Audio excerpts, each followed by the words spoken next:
ఇండస్ట్రీలో మా నాన్నగారి కాలం నుంచి ఆయన హావభావాలు ఆయనతోటి మూవింగ్ ఉంది. ఆయన గురించి కొన్ని విషయాలు అంటే ఆయన కేవలం ఆయన వెళ్ళిపోయారు ఆయన ఎక్కడికి వెళ్ళలేదు.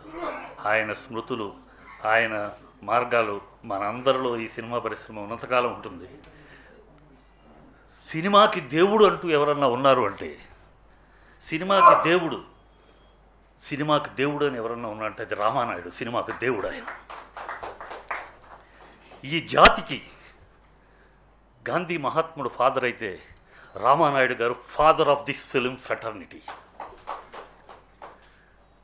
ఈ మధ్య ఢిల్లీ, మహారాష్ట్ర ఇక్కడ ఎన్నికల్లో నేను బీజేపీ నేషనల్ కన్వీనర్గా ఉండబట్టి ఆ ఎలక్షన్లో వెళ్ళాము. అంటే ఆయన పేరు ఎక్కడ దాకా కేవలం మన తెలుగు తమిళ ఫీల్డ్ కాదు, అక్కడ తెలుగు ప్రజలు ఉన్న ప్లేసుల్లో ఇంటింటికి ఓట్లు అడగటానికి మామూలుగా ఎలక్షన్ వెళితే ఇలాగ తెలుగు సినిమా ఫీల్డ్ నుంచి ఫస్ట్ పేరు తెలుగు సినిమా రామానాయుడు గారు.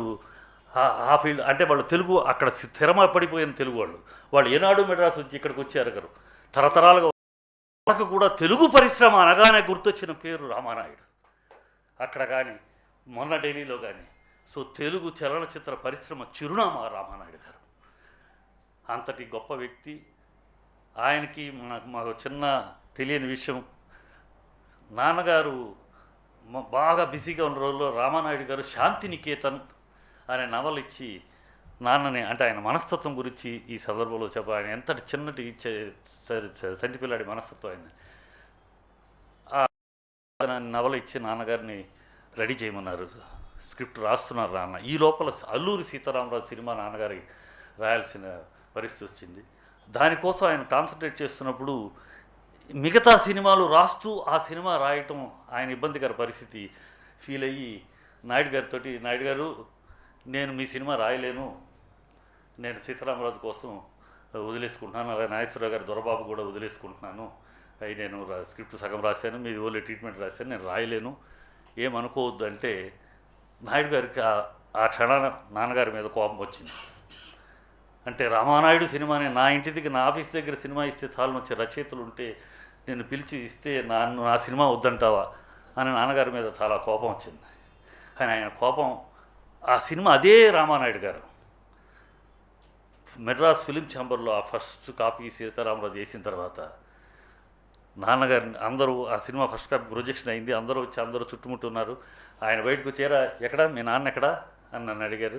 నాన్న అదే వస్తున్నారంటే ఒక్కొక్కళ్ళు పుల్లయ్య గారితో మాట్లాడుతున్నాను, అని పిలిచారు. పిలక నాన్నని మారది నా సినిమా రాయకపోవటం నువ్వు చాలా మంచి పని చేసావు.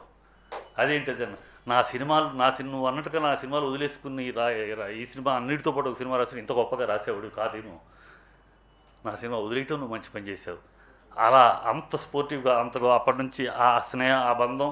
ఆయన సినిమా నాకున్న కోరిక చివరిలో అడుగుతూ ఉండేవాడిని, ఏమంటే మీ ఫోటోల్లో నాన్నగారు లేకుండా పోయారు, ఆ ఒక్క సీతారామరాజు ఎఫెక్ట్ తోటి నాన్నగారు మళ్ళీ రాలేకపోయారు అని బట్ ఆ ప్రేమ మాత్రం మా సినిమాలు ఏ సినిమా భోగిమంట, రైతు భారతం, గెలుపు, మన రెడ్డిబాబు దేనికైనా సరే అన్నిటికీ ఆప్యాయంగా అనుబంధంగా వచ్చేవారు. ముహూర్తాన్ని రావడం పోవడం. మొన్న కవింత నా కజిన్ కొడుకు డైరెక్టర్గా కవింత సినిమాకి దానికి ఆఖరిలో పిలిచాను, రాలేను అని చెప్పారు. కానీ ఆ సినిమాకి ఆడియో ఫంక్షన్ రమ్మన్నాను. సో ఆయన ఒక మహత్తరమైన వ్యక్తి, మహత్తరమైన హ్యూమన్, గ్రేటెస్ట్ హ్యూమన్. ఎంతో ప్రొడ్యూసర్స్గా భారతదేశ చరిత్రలోనే కాదు అంతర్జాతీయంగా 100 సినిమాలు పై తీసిన వాళ్ళు ఒక మోడర్న్ థియేటర్స్ మెడ్రాస్లో ఉండొచ్చు, కానీ అంతర్జాతీయంగా 144 సినిమాలు తీసిన ప్రొడ్యూసర్ లేరు. ఆయన ఆ ఖ్యాతి, ఆయనకున్న గొప్పతనాలు వేరు. సో ఆయన పోగొట్టుకున్నాం. ఆయన స్ఫూర్తి మాత్రం మనలో మిగిల్చుకోవాలి. అందరినీ పెద్ద చిన్న తారతమ్యం లేకుండా అందరి మీద భుజం మీద చేసి ఏరాబ్బాయి ఎలా ఉన్నావు అని తనతోటి పనిచేసిన వాళ్ళకి, తను కూడా పనిచేసిన వాళ్ళకి ఆయన ప్రత్యక్ష గ్రంథం. ఆయన చూస్తూ పెరిగిన వాళ్ళకి ఆయన జీవితం ఒక పాఠ్యాంశమే. అది చూసి మనం నేర్చుకోవచ్చు, ముందుకు సాగాలి. ఆయన కుటుంబ సభ్యులకి నా ప్రకట సంతాపాలు.